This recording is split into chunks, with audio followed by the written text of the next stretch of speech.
Roh-Mu yang hidup, itulah yang menguasai kehidupan kami.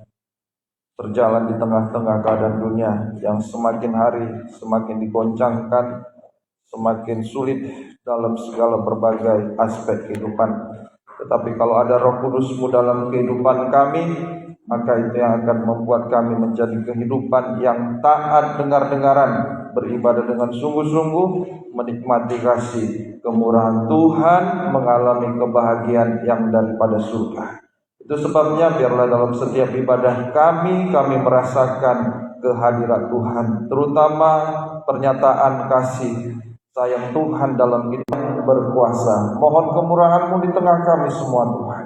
Di dalam nama Tuhan Yesus Kristus kami sudah berdoa. Haleluya. Amin. Silakan dulu Bapak Ibu Saudara. Puji Tuhan, selamat hari Minggu, salam sejahtera di dalam kasih sayangnya Tuhan kita Yesus Kristus. Biarlah bahagia, damai sejahtera yang daripada Tuhan dilimpahkan di tengah-tengah kita sekalian. Puji Tuhan, bagi saudari yang baru pertama kali beribadah, mungkin ya karena ada kesempatan untuk liburan, beribadah bersama dengan kami. Tuhan berkati, biarlah dimanapun saudara berada, selalu dalam kasih kemurahan Tuhan, tetap setia beribadah kepada Tuhan. Puji Tuhan, kita kembali mendengarkan firman Tuhan dalam pelajaran kitab Markus pasal yang ke-14. Markus pasal yang ke-14 ayat yang ke-26 sampai ayat yang ke-31. Kita sudah beberapa kali belajar pada ayat-ayat ini, dan ayat 27 sampai ayat yang ke-31 ini adalah peringatan Tuhan kepada Petrus, yaitu dengan perkataan Yesus sendiri, yaitu sama dengan bagi kita firman nubuat, ya, di mana Yesus menyampaikan bahwa, mengingatkan bahwa domba akan tercerai-berai. Ini merupakan firman nubuat. Kawanan domba itu akan tercerai-berai. Pada ayat yang ke-27 bagian terakhir, aku akan memukul gembala dan domba-domba itu akan tercerai-berai. Dan pada ayat-ayat selanjutnya peringatan juga bagi Petrus, di mana Petrus akan menyangkal Tuhan sebelum ayam berkokok, ya, pada ayat yang ke-30, sebelum ayam berkokok 2 kali, engkau telah menyangkal aku 3 kali. Dan ternyata kejadian memang nyata, ya, memang nyata apa yang Yesus sampaikan terjadi. Ketika Yesus saat ditangkap, ya, domba-domba itu juga murid-murid Yesus yang mengiringnya selalu berjalan setiap hari bersama Yesus. Tetapi ketika saat penderitaan itu, saat Yesus ditangkap, ya, murid-muridnya lari. Domba-domba tercerai-berai. Ya, inilah firman nubuat bagi kita sekarang, yaitu sama dengan firman yang mengungkapkan segala sesuatu yang akan terjadi di akhir zaman dan pasti terjadi. Inilah firman pengajaran yang benar, terutama firman nubuat, yaitu tentang memberitakan kedatangan Yesus kedua kali sebagai Raja di atas segala raja, mempelai pria surga.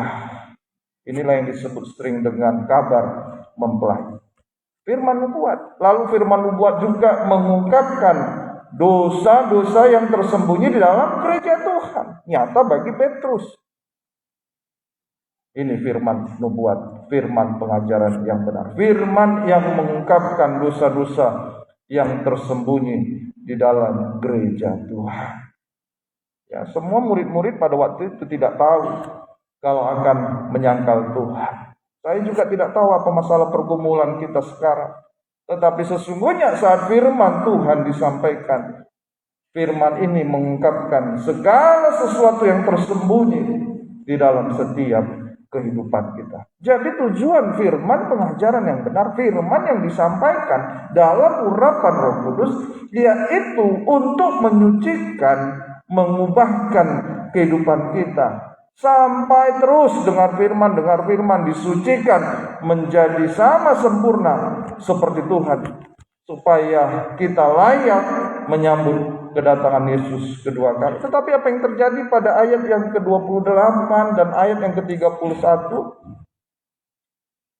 Markus ya, ayat yang ke-31 ya. Tetapi dengan lebih bersungguh-sungguh Petrus berkata, sekalipun aku harus mati bersama engkau, aku tak akan menyangkal engkau. Semua yang lain pun berkata demikian. Nah ini Petrus. Ya, pada ayat yang ke-29 juga dikatakan, biarpun mereka semua tergoncang imannya, Petrus bilang aku tidak. Tetapi apa yang terjadi? Saat firman disampaikan, Yesus menyampaikan apa yang akan terjadi. Petrus menolak firman. Petrus menolak apa yang disampaikan Yesus. Biarpun mereka semua tergoncang imannya, aku tidak. Sama dengan tidak mau disucikan dan diubahkan oleh pekerjaan firman. Tetap mempertahankan manusia darah daging seperti Yudas. Yudas juga diperingatkan keras juga, tetapi tidak mau berubah hidupnya. Sehingga Petrus juga menyangkal Tuhan. Ini yang terjadi hari-hari yang terakhir ini. Banyak orang merasa ya dengan kemajuan teknologi, ya dunia internet yang semua bisa dapat akses dari mana saja, sampai hal-hal yang rohani pun dapat diakses. Ya, saya tidak perlu beribadah, saya tidak perlu tergembala benar dan baik. Ini nanti akan kita dengarkan. Ya, banyak di hari-hari terakhir ini bukan masuk ke dalam bahtera yang Tuhan mau, tetapi membuat bahtera sendiri, membuat pengertiannya sendiri. Tuhan tolong. Ya, maka kalau sudah bagaikan Petrus saat firman Tuhan disampaikan tidak mau berubah hidupnya, maka kalau menyangkal Tuhan, kehidupan itu akan disangkal juga oleh Yesus di depan Bapa, sehingga kehidupan itu akan seperti buli-buli tanah liat yang hancur berantakan. Markus 14 ini berbicara buli-buli emas berisi mana. Kalau mau diisi firman dan Roh Kudus kasih Tuhan, maka walaupun buli-buli kita ini hanyalah tanah liat, manusia darah daging, mau diisi firman dan Roh Kudus kasih Tuhan, kita akan bisa menjadi buli-buli emas berisi mana. Tetapi apa yang terjadi di hari-hari yang terakhir gereja Tuhan, anak Tuhan, sidang jemaat Tuhan, banyak yang tampil sebagai pengejek-pengejek, ya, menolak firman. 2 Petrus 3 ayat 3 sampai 6. 2 Petrus 3 ayat 3 sampai 6. Yang terutama harus kamu ketahui ialah bahwa pada hari-hari zaman akhir tampil pengejek-pengejek dengan ejekannya, yaitu orang-orang yang hidup menuruti hawa nafsunya. Kata mereka, di manakah janji tentang kedatangannya itu? Sebab sejak bapa-bapa leluhur kita meninggal, segala sesuatu tetap seperti semula pada waktu dunia diciptakan. Mereka sengaja tidak mau tahu bahwa oleh firman Allah langit telah ada sejak dahulu, dan juga bumi yang berasal dari air oleh air. Dan bahwa oleh air itu bumi yang dahulu telah binasa dimusnahkan oleh air bah. Minggu yang lalu kita telah pelajari bahwa keadaan zaman sekarang akan kembali lagi kepada seperti zaman Lot, Sodom dan Gomora. Ini keadaan di akhir zaman. Kejadian ini akan kembali terjadi. Banyak anak Tuhan termasuk hamba Tuhan yang mengejek, menolak firman nubuat. Apa itu firman pengajaran? Sehingga hidup dalam hawa nafsu daging dan kembali keadaannya seperti zaman Nuh. Kita sudah pelajari minggu lalu, keadaan juga kembali seperti zaman Sodom dan Gomora, di mana pada ayat 3 manusia akan hidup menuruti hawa nafsunya. Ya, ayat 3 bagian yang terakhir. Manusia akan hidup menuruti hawa nafsunya, sama dengan manusia darah daging.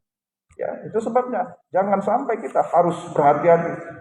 Sudah menerima firman nubuat, sudah mendengarkan firman, malah menjadi yang terakhir. Karena apa?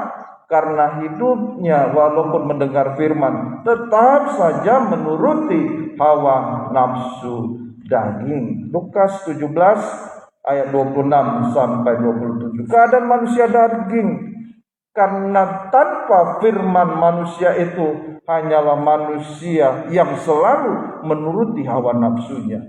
Dan sama seperti terjadi pada zaman Nuh, demikian pula halnya kelak pada hari-hari anak manusia.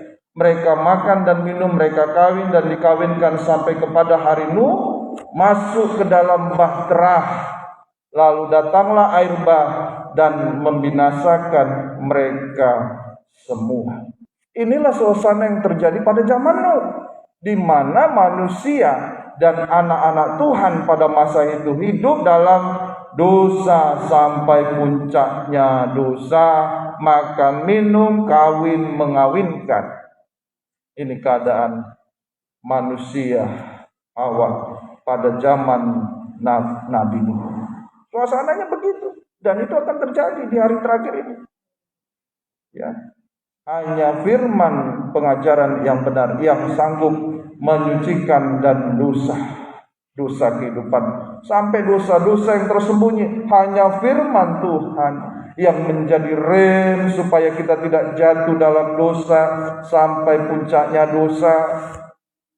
Saya pernah sampaikan dalam ibadah kaum muda-mudi remaja bahwa hari-hari ini bisnis kuliner semakin, lihatlah di mana-mana.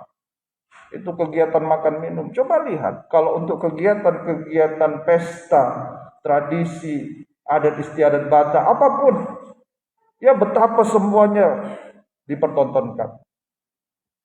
Ya, untuk kegiatan-kegiatan pesta, rela meninggalkan ibadah, rela menjual segalanya supaya kelihatannya, wah saya hebat. Begitu, sampai kepada ya orang yang meninggal sekalipun dipertontonkan itu. Diusahakan supaya kelihatannya bagus. Ini keadaan manusia akhir zaman. Maka Bapak Ibu Saudara, tanpa firman, tanpa Yesus dalam kehidupan kita, maka kita akan jatuh bangun dalam dosa. Selalu jatuh bangun dalam dosa, berkubang dalam dosa, mengulang-ulang dosa, dan tidak bisa terlepas dari dosa. Tanpa Yesus, tanpa firman. Maka kalau sudah dengan demikian terus sudah disampaikan firman mengulang lagi dosa, maka kalau dosa diulang-ulang maka dosa itu akan menjadi dosa kebiasaan. Maka kalau disebut dengan dosa kebiasaan artinya apa? Tidak menyesal lagi walaupun sudah berbuat dosa. Tidak menyesal lagi saat berbuat dosa. Perkataan yang sia-sia dianggap biasa. Tontonan yang tidak benar dianggap biasa. Mengejek orang lain, membuli orang lain dianggap biasa. Menjatuhkan orang lain dianggap biasa hari-hari ini. Tuhan tolong kehidupan kita semuanya. Maka kalau dibiarkan akan menjadi dosa sengaja. Tuhan tolong kehidupan kita. Lihatlah di sosial media sekarang. Ya, jadi sosial media sekarang semua dipertontonkan. Ya, apapun alasannya untuk menaikkan mungkin rating dan lain sebagainya, mungkin ada keuntungan yang didapat. Ya itulah manusia darah daging kita. Ya kalau ada sesuatu keuntungan didapat, lihatlah. Kan itu manusia yang melihat, wah ada yang mengejek, ada yang merespon baik, ada yang membangun, ada yang menyikapi baik. Itulah manusia. Tetapi ada keuntungan di dalamnya dia nggak peduli, sampaikan saja. Itu keadaan manusia di akhir zaman. Ya, hidup dalam hawa nafsu daging. Maka kalau sudah menjadi dosa kebiasaan, saat dia berbuat dosa lagi, tidak merasa berdosa.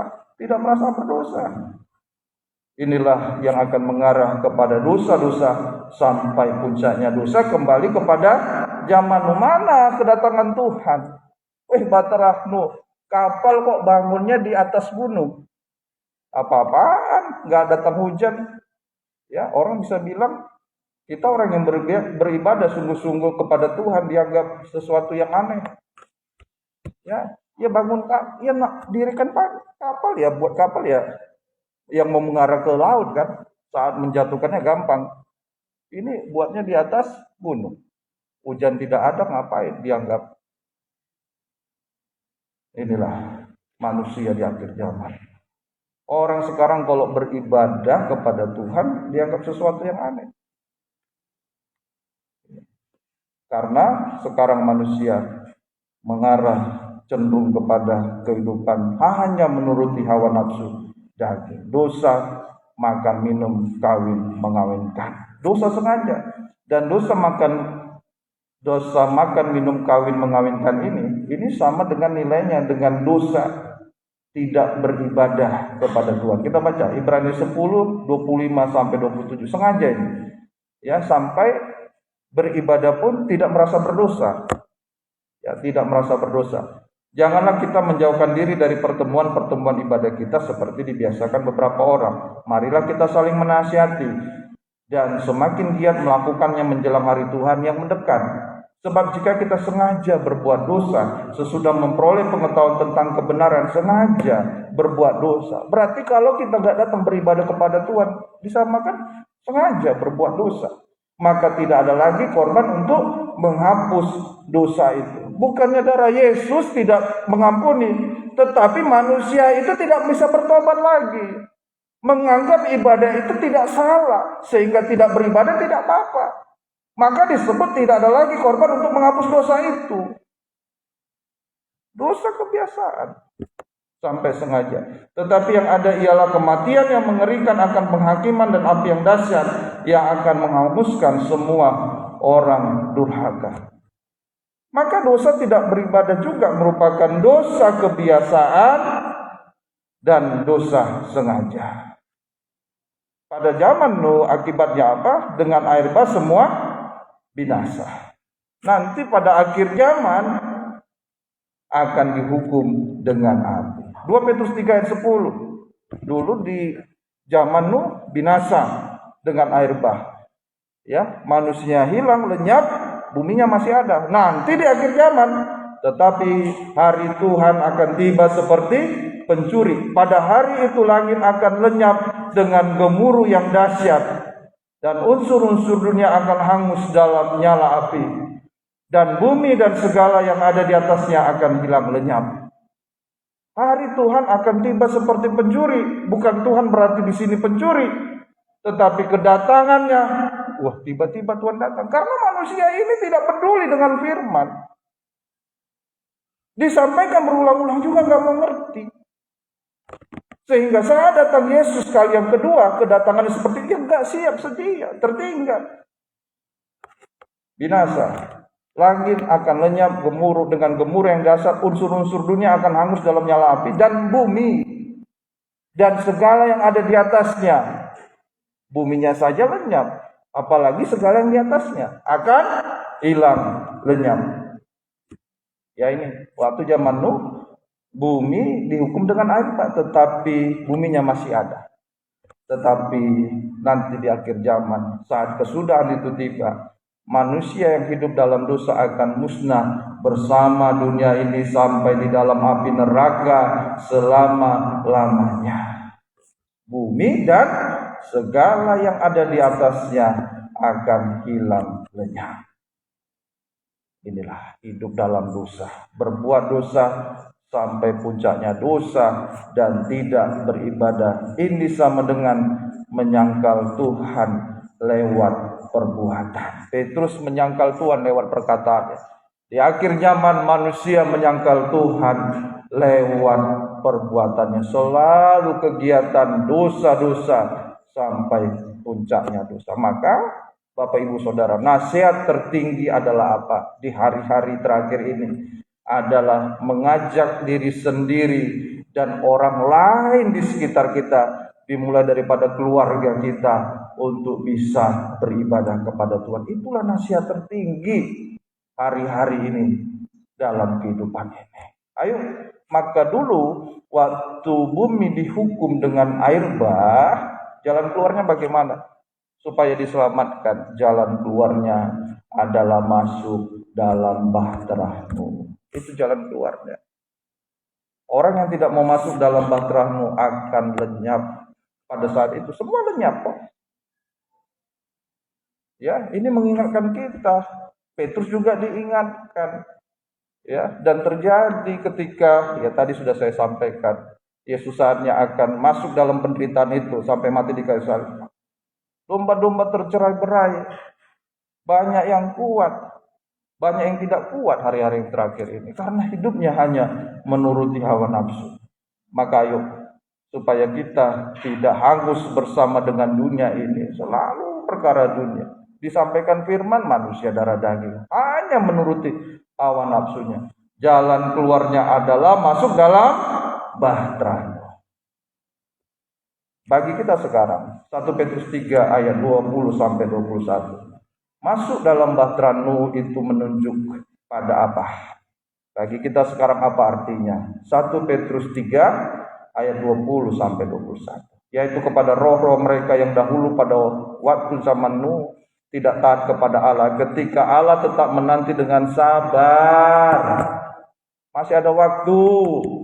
Nuh sedang mempersiapkan bahteranya. Masih ada waktu. Firman selalu disampaikan kepada kita.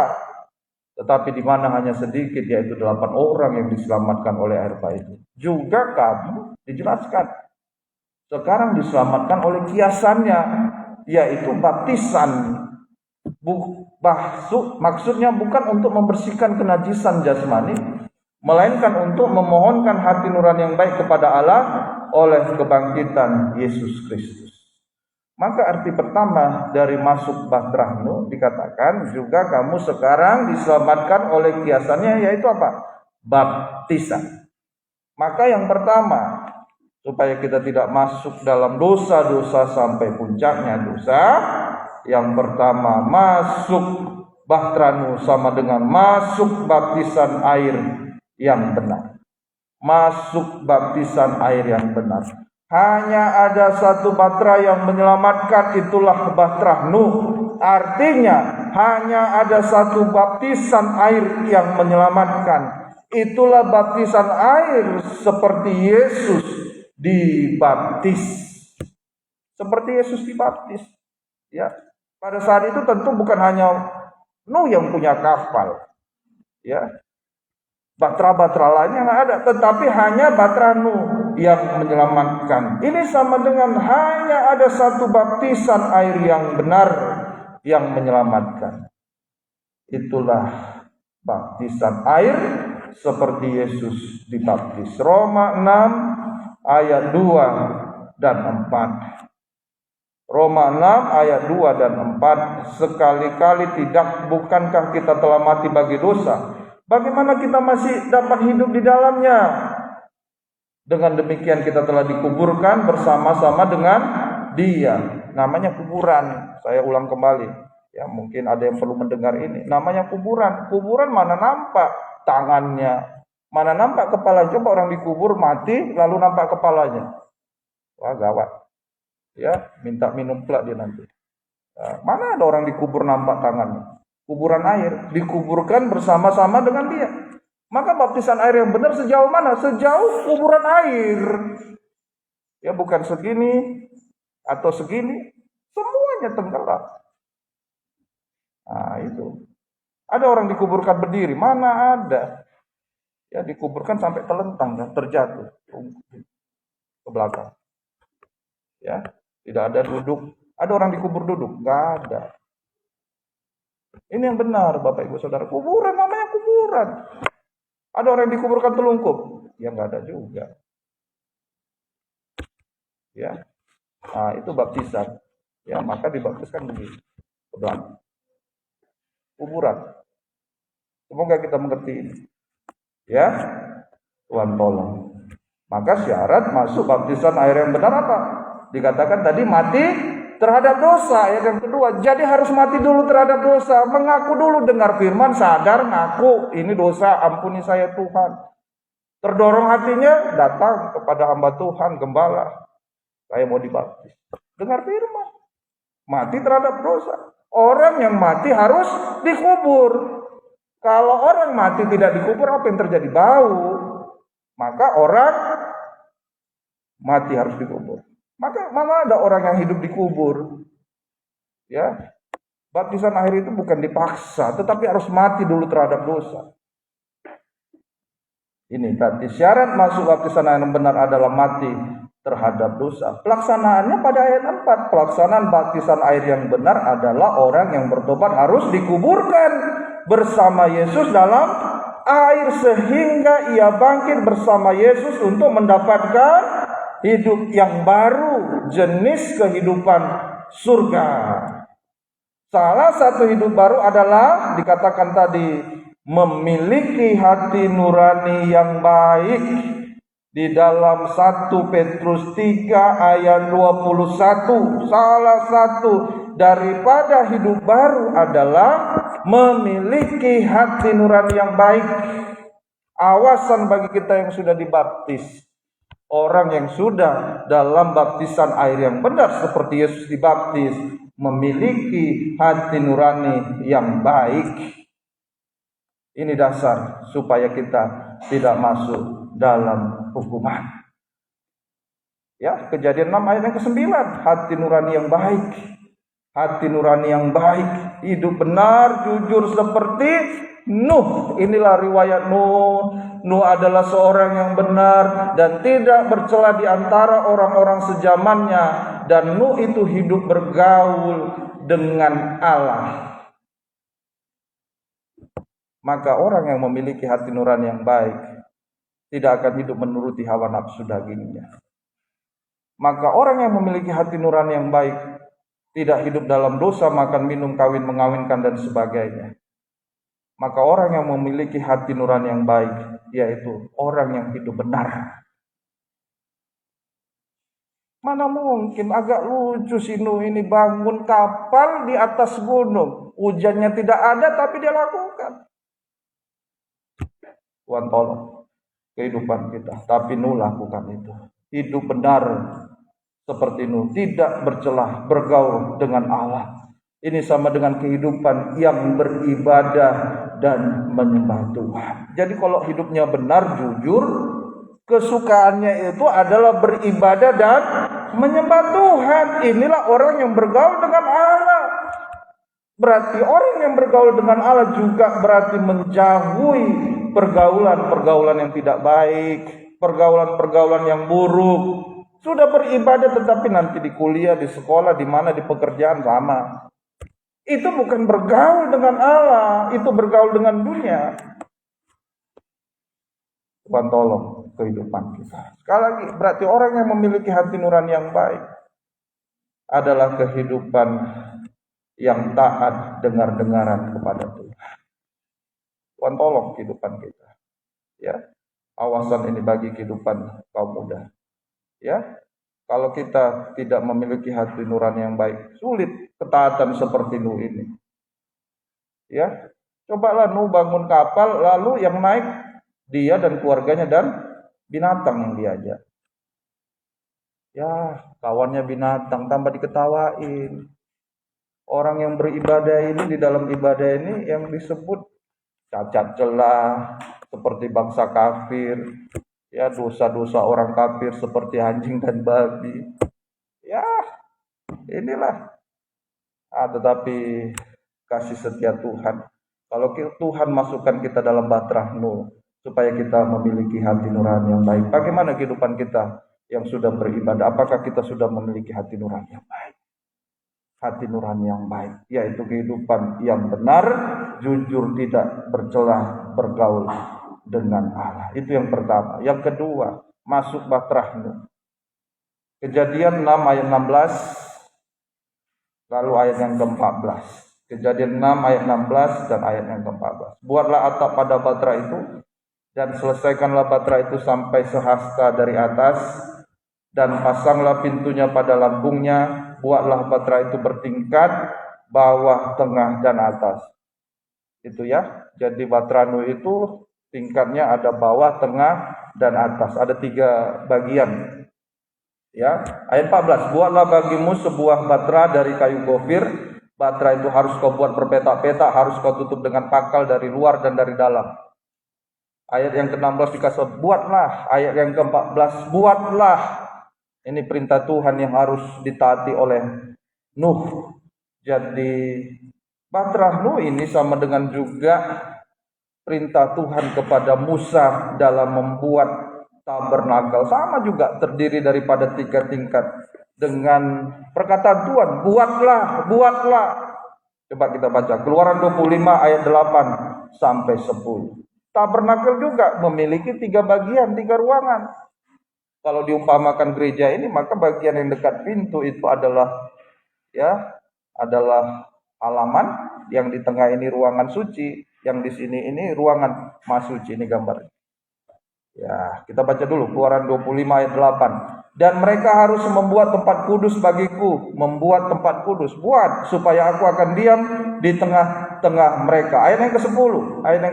Haruslah mereka buat tabut dari kayu penaga 2,5 hasta panjangnya, 1,5 hasta lebar, 1,5 hasta tingginya. Sama-sama dibuat oleh karena perintah Tuhan, dibuat atas kehendak Tuhan. Tadi bisa dibandingkan dengan Kejadian 6 ayat 14 yang merupakan juga pembuatan bahteramu. Berarti arti daripada masuk bahtera ini sama dengan masuk tabernakel. Miniatur kerajaan surga di bumi yang Tuhan berikan kepada Musa. Ya, jadi kalau kita mau masuk surga, miniaturnya harus kita ikuti. Miniatur kerajaan surga ya tabernakel. Ya, kita mau masuk surga, ya belajar polanya. Ya sama kita seperti buat rumah, harus ada polanya. Tuhan tolong kehidupan kita. Masuk tabernakel. Tadi pada bagian yang pertama, kita sudah masuk pelataran tabernakel lewat baptisan air. Coba lihat tabernakelnya. Ini. Itulah ya mezbah korban bakaran, pintu gerbang itu percaya kepada Yesus, mezbah korban bakaran. Orang yang percaya kepada Yesus mengaku dosa lewat mendengarkan firman Tuhan. Mengaku dosa dibakar, mati, lalu orang mati harus dikubur, kolam pembasuhan. Ya, nah ini poinnya. Maka baptisan air yang benar itu, yaitu untuk menghasilkan hati nurani yang baik. Hati nurani yang baik. Ya ini tak dengar-dengaran. Awasan buat kaum muda. Banyak kali gagal dalam hal ini. Ya apalagi sudah nanti dalam hal jodoh. Dalam pergaulan juga sudah banyak gagal. Sudah dikasih tahu ya bergaulnya seperti ini. Ini enggak dengar. Ya tahu. Maka akan terus mengulang dosa yang sama. Kalau kita gagal dalam hal taat dengar-dengaran, kita akan terus mengulang dosa yang sama, Bapak Ibu Saudara. Ayo memiliki hati nurani yang baik, hidup benar. Bisa lanjut poin yang kedua. Dan sekarang kita sudah berada, orang yang sudah masuk di pelataran tabernakel lewat baptisan air di poin pertama. Jadi sekarang kita berada di ruangan suci. Ini. Ya.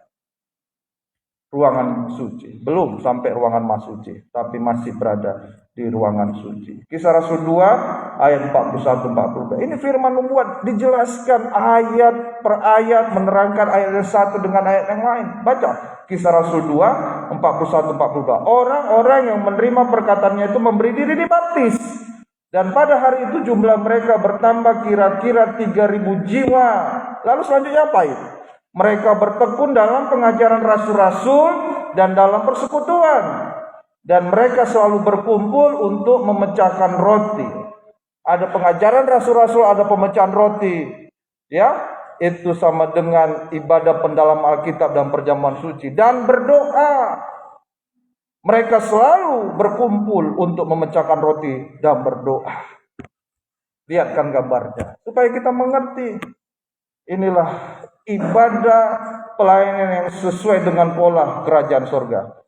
Kembali coba. 3 macam ibadah. Ini alatnya ada di dalam ruangan suci. Sesuai dengan Kisah Rasul 2 ayat 42. Tekun dalam persekutuan. Pelita emas, tekun dalam ibadah raya seperti hari ini. Lalu tekun dalam pengajaran dan pemecahan roti, pendalam Alkitab, perjamuan suci, ibadah kita hari Kamis. Tekun dalam doa, mezbah, dupa emas, tekun dalam ibadah 2 penyambahan hari Selasa. Kembali dalam Kisah Rasul 2, 41-42. Maka orang yang sudah dibaptis harus digembalakan. Semoga kita mengerti. Ya, sesudah baptisan air masuk dalam ketekunan dalam 3 macam ibadah pokok. Tuhan tolong kehidupan kita semuanya. Ya, jadi kalau orang yang sudah ditebus oleh darah Yesus, prosesnya tadi sudah bertobat, akan memiliki hati nurani yang baik. Orang yang memiliki hati nurani yang baik bisa beribadah dengan benar, baik tekun dalam kandang penggembalaan. Ya, setelah 3.000 jiwa, nah itu, ya, sesudah ditebus oleh darah Yesus lewat kematiannya di kayu salib, maka kita harus beribadah kepada Tuhan. Saya akan jelaskan lagi. Dalam perjanjian lama, bangsa Israel keluar dari tanah Mesir, Musa selalu datang kepada Firaun begini, biarkanlah umat Tuhan itu pergi beribadah. Gak mau, Firaun kasih tulah pertama. Besok lagi begitu. Selanjutnya juga begitu, tulah ketiga. Sampai ke tulah ini terakhir. Akhirnya kematian anak sulung. Baru keluarlah bangsa Israel itu dari tanah Mesir untuk beribadah kepada Tuhan. Nanti dalam perjalanan di padang gurun, Tuhan perintahkan kepada Musa, bangunlah tabernakel kemah suci untuk mereka bisa beribadah kepada Tuhan. Jadi tujuan Yesus menebus kita dengan darahnya yang mahal. Yesus itu anak sulung. Bagi kita sekarang, Yesus itu anak sulung. Ya, anak tunggal Allah Bapa yang diserahkan kepada kita. Dulu kematian anak sulung. Maka kita sudah ditebus oleh darah Yesus, kematian anaknya yang tunggal. Karena begitu besar kasih Allah akan dunia ini, dia menyerahkan anaknya yang tunggal. Supaya apa? Tujuannya untuk kita datang beribadah kepada Tuhan. Dijelaskan pada ayat 41, kira-kira 3.000 jiwa. Ya, maka kalau kita sudah ditebus oleh darah Yesus, maka ayat 41 3.000 jiwa harus dilanjutkan masuk dalam ukuran 3.000 selanjutnya. Ayat 42. Coba perlihatkan tabernakel. 3.000 yang kedua ini adalah ukuran hasta ruangan suci dan ruangan maha suci. Ya, coba. Itu. Itu 20 hasta, 10 hasta. Panjangnya 20, lebar 10, tinggi 10. 20 kali 10 kali 10 itu 2.000 hasta. Lalu ruangan maha suci itu ukurannya 10 hasta kali 10 hasta, panjang lebar, tingginya 10. 10 kali 10 kali 10 1.000. 2.000 tambah 1.000, 3.000 hasta. Maka kalau kita mau menuju kerajaan surga Yerusalem baru, kita belum sempurna. Kita sempurna saat kedatangan Tuhan kali kedua. Posisi kita harus di dalam kandang penggembalaan. Itulah Batrahnu, itulah tabernakel. Maka orang yang memiliki hati nurani yang baik, orang yang ditebus oleh darah Yesus, tidak ada jalan lain, bukan jalan yang lainnya, hanya untuk beribadah kepada Tuhan. Satu-satunya aktivitas kita di dunia ini yang sampai kepada kerajaan surga, ya ibadah. Tidak ada kegiatan yang lain. Itulah sebabnya manusia darah daging melihat orang yang berada di dalam Batrahnu diketawain, gila, stres. Kalau tidak dengar-dengar, kita gak bisa sungguh-sungguh beribadah kepada Tuhan kok. Saya sudah terangkan ya, perjanjian lama, perjanjian baru, Kisah Rasul 2, 41-42, tabernakel 3.000 yang pertama, 3.000 jiwa, harus dilanjutkan. Poin mana lagi yang Tuhan tidak bukakan bagi kita? Semoga kita mengerti ini. Tuhan tolong kehidupan kita. Ya, maka kehidupan orang yang memiliki hati nurani yang baik, beribadah dengan benar baik, tergembala benar dan baik, ada hasilnya. Mazmur 92 ayat 13 sampai 16. Mazmur 92 ayat 13 sampai 16.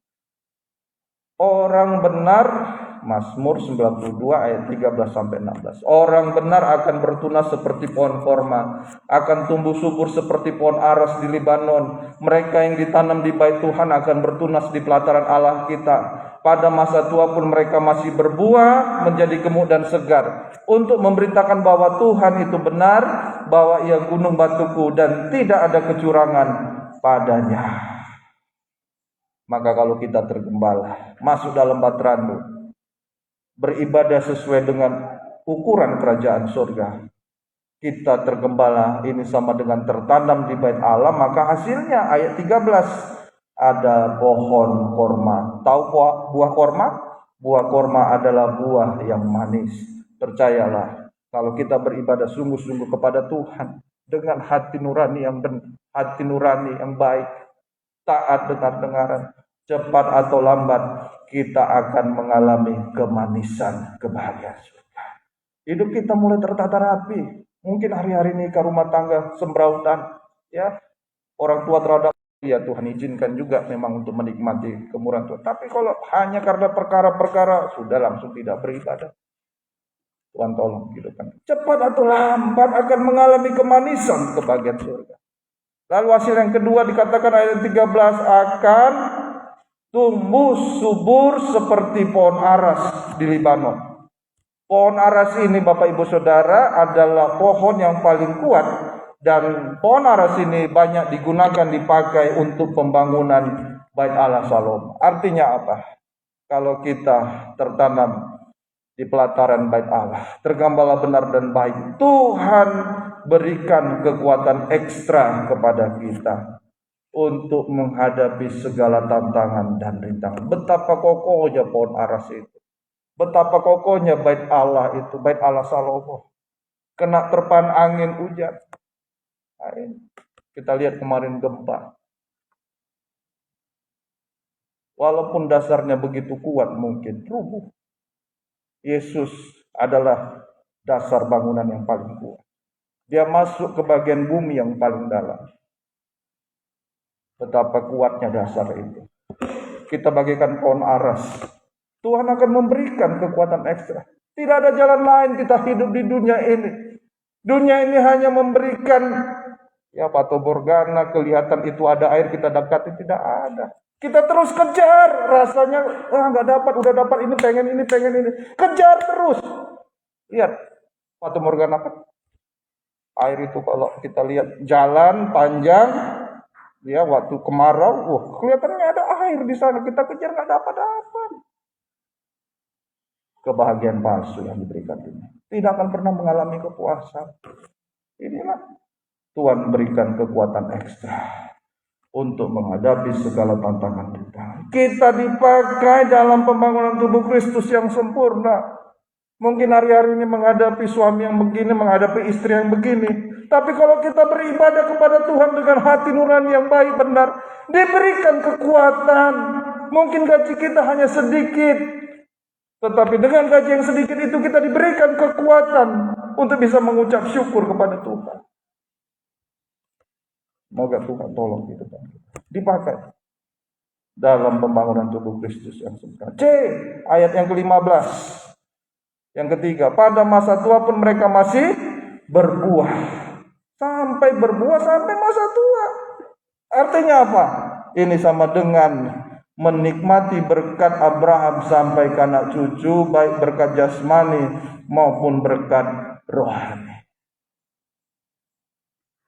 Tuhan tolong. Lalu yang ketiga, ayat yang ke-15. Kalau sudah diberkati, untuk memberitakan ayat ke-16, untuk memberitakan bahwa Tuhan itu benar. Ia gunung batu, tidak ada kecurangan pada Tuhan. Ini sama dengan kalau kita sudah bisa menikmati berkat Tuhan, kita harus bisa bersaksi. Sebab banyak hari-hari ini kehidupan yang tidak tergembala. Tuhan tolong. Ya, kehidupan kita semua. Yang terakhir, arti daripada masuk baterahmu. Kejadian 7 ayat yang ke-16. Biar Tuhan tolong kehidupan kita. Berarti supaya kita terhindar dari keadaan dunia, orang manusia yang hanya menuruti hawa nafsu dagingnya saja, jalan keluar, tidak ada jalan lain selain kita harus memiliki hati nurani yang baik. Miliki hati nurani yang baik. Hidup benar, hidup jujur. Ya, jangan berkelok-kelok. Hidup benar, jujur saja. Orang yang memiliki hati nurani yang baik bisa beribadah dengan benar dan baik. Sampai tergembala benar dan baik. Sudah beribadah sekali minggu, bagus, tingkatkan. Sesuai dengan pola kerajaan surga. Yang terakhir, dan yang masuk itu adalah jantan dan betina dari segala yang hidup, seperti yang diperintahkan Allah kepada Nuh. Lalu Tuhan menutup pintu bahtera itu di belakangmu. Kalau kita mau mengerti kehidupan ini, ya, bagi pandangan manusia, kita bagikan orang yang stres. Tetapi bagi pandangan rohani, orang yang melihat orang yang menuruti hawa nafsu dagingnya, maka Tuhan lebih menghargai. Yang naik siapa? Selain Nuh, binatang. Jangan lebih berharga binatang daripada manusia, Bapak Ibu Saudara. Karena kita selalu menuruti hawa nafsu daging kita. Sampai Tuhan lebih menghargai binatang. Ini, ya. Lalu pada ayat yang terakhir, lalu Tuhan menutup pintu bahtera itu di belakang Nuh.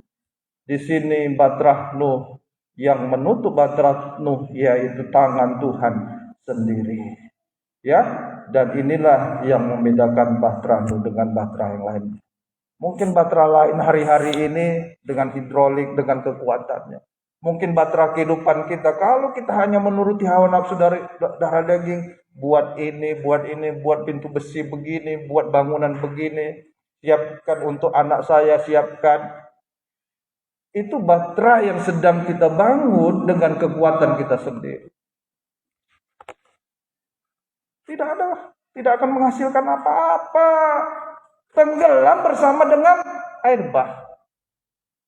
Tapi kalau bahtera Nuh itu Tuhan yang buat, kita lakukan saja, maka Tuhan sendiri yang akan menutup pintu bahtera. Arti yang ketiga masuk bahtera Nuh sama dengan Tuhan menutup pintu. Sama dengan ada tangan Tuhan. Artinya apa? Kita hidup dalam tangan kemurahan dan kebaikan Gembala yang baik. Hidup dalam tangan kemurahan dan kebaikan Gembala yang baik. Wahyu 3 ayat 7-8, syarat untuk bisa mengalami tangan kemurahan kebaikan Tuhan. Wahyu 3 ayat 7-8. Dan tuliskanlah kepada malaikat jemaat di Philadelphia. Tidak kebetulan kita gereja GSP di Philadelphia. Inilah firman dari yang kudus, yang benar, yang memegang kunci Daud. Apabila ia membuka, tidak ada yang dapat menutup. Apabila ia menutup, tidak ada yang dapat membuka. Aku tahu segala pekerjaanmu. Lihatlah, aku telah membuka pintu bagimu. Aku tidak dapat, yang tidak dapat ditutup oleh seorang pun. Aku tahu bahwa kekuatanmu tidak seberapa, namun engkau menuruti firmanku dan engkau tidak menyangkal namaku. Inilah bahtera Nuh. Mungkin kita tergembala benar dan baik, tidak dianggap orang. Dan orang yang tergembala dengan benar dan baik, hati nurani yang baik, walaupun dia ada, tetapi merasa hidupnya karena kemurahan Tuhan. Tetapi kalau kita membangun bahtera kita sendiri, maka bagikan Petrus. Merasa diri kuat, kalau orang lain bisa tinggalkan Tuhan, aku tidak. Inilah bahtera yang bukan dibangun oleh Tuhan. Mari hidup dalam kemurahan Tuhan. Maka syarat hidup dalam tangan kemurahan Tuhan yaitu pada ayat terakhir, namun engkau menuruti firman, yaitu taat dengar-dengaran, setia dalam ibadah pelayanan, tidak menyangkal namamu. Kita tidak akan pernah menyangkal Tuhan kalau kita tetap setia beribadah kepada Tuhan. Maka saat kita justru merasa bisa seperti Petrus, saat itulah kita menyangkal Tuhan.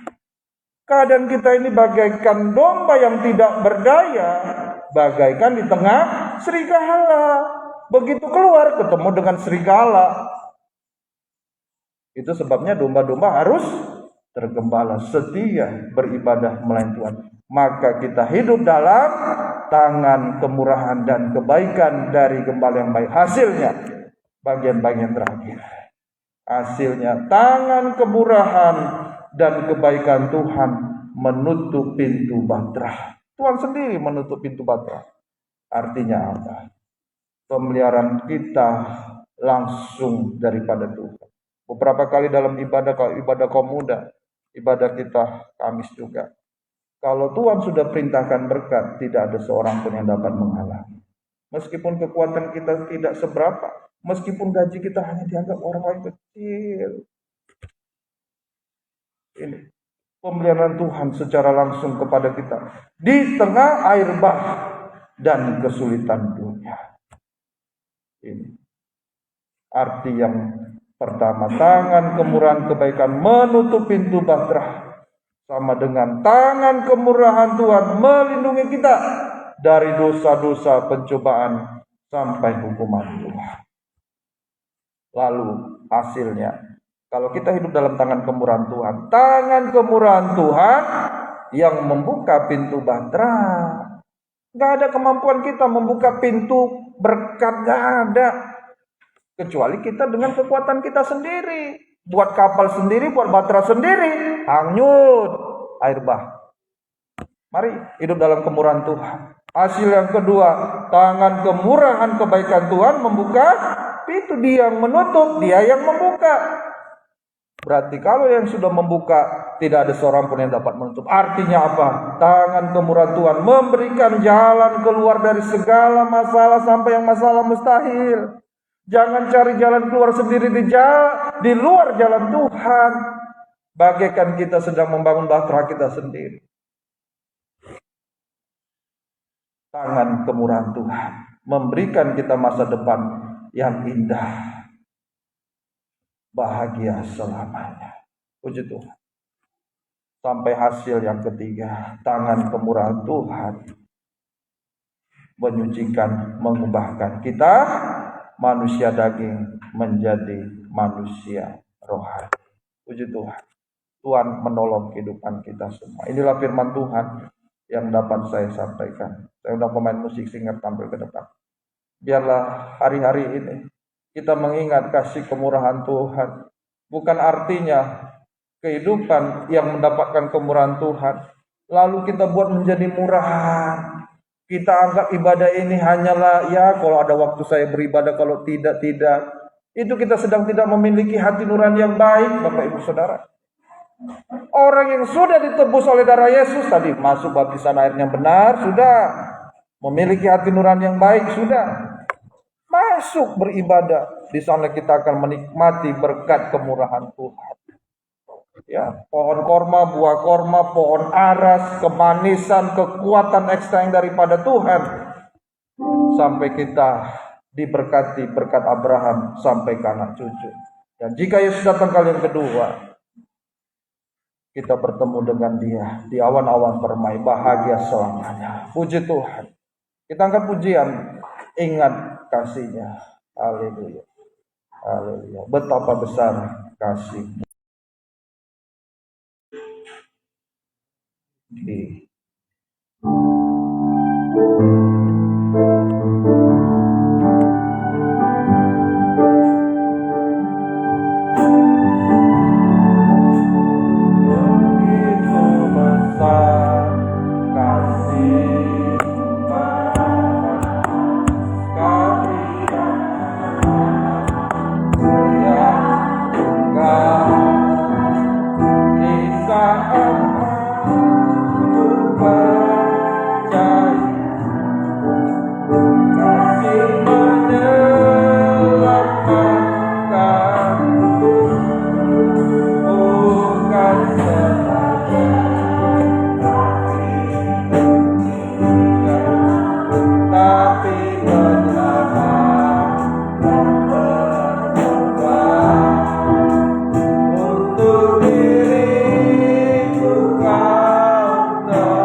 Ingat tidurnya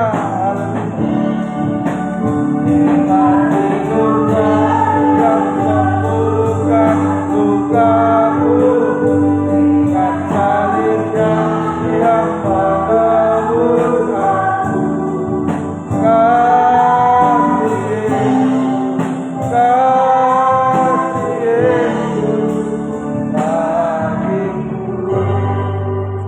kasih Tuhan yang telah menyelamatkan kehidupan kita. Bukan dengan barang yang fana dia menembus kehidupan kita, tetapi dengan darahnya sendiri untuk melepaskan kita, supaya kita memiliki hati nurani yang baik. Dengar. Mungkin hari-hari ini kita dicela oleh keluarga atau apapun. Kamu bagaikan Nuh membangun batra di atas gunung, hujan yang gak ada, seperti orang stres. Orang yang beribadah hari-hari ini dianggap aneh. Setiap beribadah tak dengar-dengar, kok taat ya, pakaiannya diatur, semuanya diatur, ini begitu, ini gak bisa. Tetapi percaya orang yang benar tergembala benar dan baik seperti pohon korma, berbuah manis. Percaya berbuah manis. Pohon aras kuat teguh hati. Masalah ini datang dari sini berganti, suami, istri, mertua, menantu, semua. Tetapi kalau ada darah penebusan itu, kita hargai hati nurani yang baik, beribadah. Pohon aras kuat. Datang gempa, datang apa, Yesus dasar bangunan yang teguh. Ingat kasihnya, ingat pengorbanannya.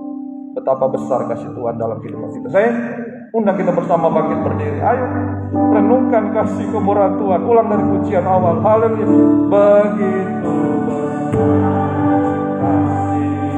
kasih Bapa Kau berikan anakmu yang di saat aku kasih menyelamatkanku, bukan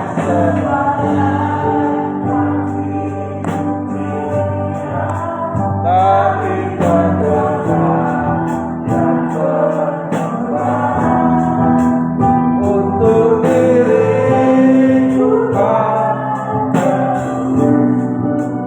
kasih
turunkan kedua tangan kita. Haleluya. Meskipun kekuatan kami tidak seberapa, tapi kalau kami taat dengar-dengaran, Maka orang yang taat dengar-dengaran, memiliki hati nurani yang baik, pasti bisa taat dengar-dengar, pasti bisa beribadah dengan sungguh-sungguh kepada Tuhan, menikmati pohon korma kemanisan, menikmati diberikan kekuatan ekstra pohon aras, sampai diberkati anak cucu, menjadi berkat untuk diberkati, menjadi berkat, menjadi saksi bagi sesama. Mohon kemurahan belas kasih-Mu Tuhan dalam kehidupan kami. Terima kasih Tuhan, terima kasih. Tetapkan firman dan Roh Kudus-Mu dalam kehidupan kami. Di dalam nama Tuhan Yesus Kristus kami sudah berdoa. Haleluya. Amin. Silakan Bapak Ibu Saudara. Kita angkat pujian ini kembali. Kita menjalankan pekerjaan Tuhan. Haleluya.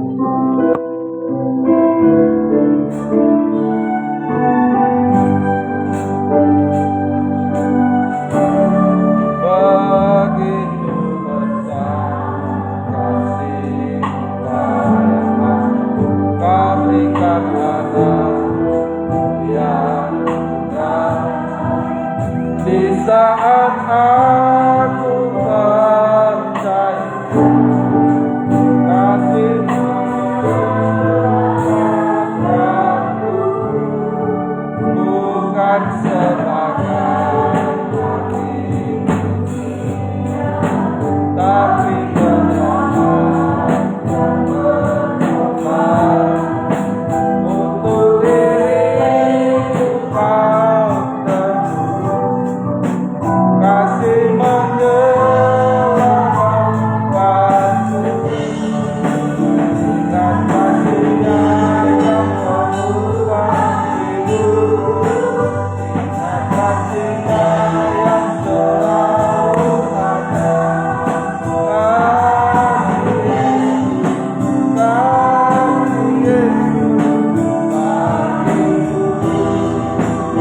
Ingat filmnya. Yang membuka muka, ingat talinya yang memelukku. Kasih Yesus, kasih Yesus,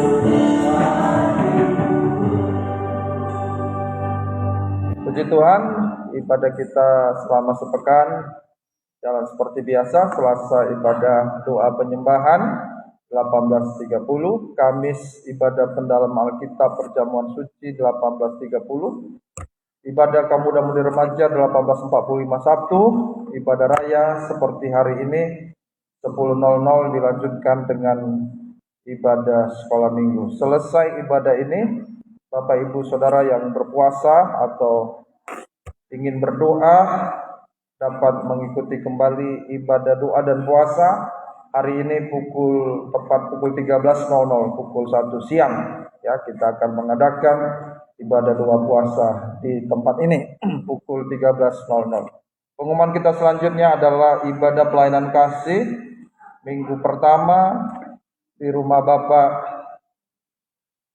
Yosua Manulang, ya, di rumah Bapak Manulang di belakang ini anak kita masuk. Ya, di ibadah pelayanan kasih di rumah Bapak R. Manulang. Puji Tuhan, Tuhan memberkati. Baik, tidak ada latihan sangkur, kita akan segera tamatkan ibadah kita. Saya undang kita bersama bangkit berdiri.